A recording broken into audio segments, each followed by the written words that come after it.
Narsipatnam market committee ఆవరణలో వ్యవసాయ ఆధునిక యాంత్రీకరణ ప్రదర్శనను స్పీకర్ చింతకాయల అయ్యన్న పాత్రుడు ఆయన సతీమణి కౌన్సిలర్ చింతకాయల పద్మావతి రిబ్బన్ కట్ చేసి ప్రారంభించారు.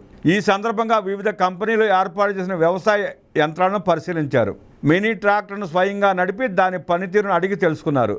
అనంతరం జరిగిన సమావేశంలో అయ్యన్న పాత్రుడు మాట్లాడుతూ రైతులకు అందుబాటులో ఉండేలా ప్రభుత్వం రాయితీపై అందిస్తున్న యంత్ర పరికరాలను రైతులు సద్వినియోగం చేసుకోవాలని పిలుపునిచ్చారు. వచ్చే ఏడాదికి నర్సీపట్నం నియోజకవర్గాన్ని రాష్ట్రంలో వ్యవసాయ రంగంలో ప్రథమ స్థానానికి తీసుకెళ్లే లక్ష్యంతో కృషి చేస్తున్నామని పేర్కొన్నారు. రైతులు తాము చూసిన యంత్రాల్లో అవసరమైన వాటిని ఎంపిక చేసుకోవచ్చని, వీటిపై రాయితీ కల్పించేందుకు ప్రభుత్వం చర్యలు తీసుకుంటుందని హామీ ఇచ్చారు. ఇప్పటికే 2 లక్షలు చెల్లిస్తే 10 లక్షలు విలువ చేసే పురుగు మందు స్ప్రే డ్రోన్లు మండలానికి 2 చొప్పున ఆసక్తి గల రైతులు వీటిని తీసుకుంటే ఉపాధితో పాటు సాగులో కూడా ఆధునికీకరణ సాధ్యమవుతుందని అన్నారు. ఈ యంత్రాల వల్ల కూలీల కొరత అధిగమించవచ్చని తెలిపారు.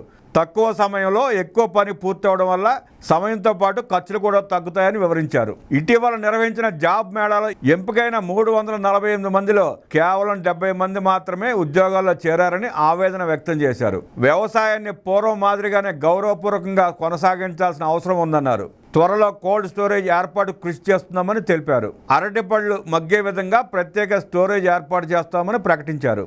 ఈ సందర్భంగా గైరంపేటకు చెందిన యువకుడు శివగణేష్ 5 ఎకరాలలో అరటి పామాయిల్ తోటను ఆదర్శంగా సాగు చేస్తుండటంతో ప్రత్యేకంగా అభినందించారు.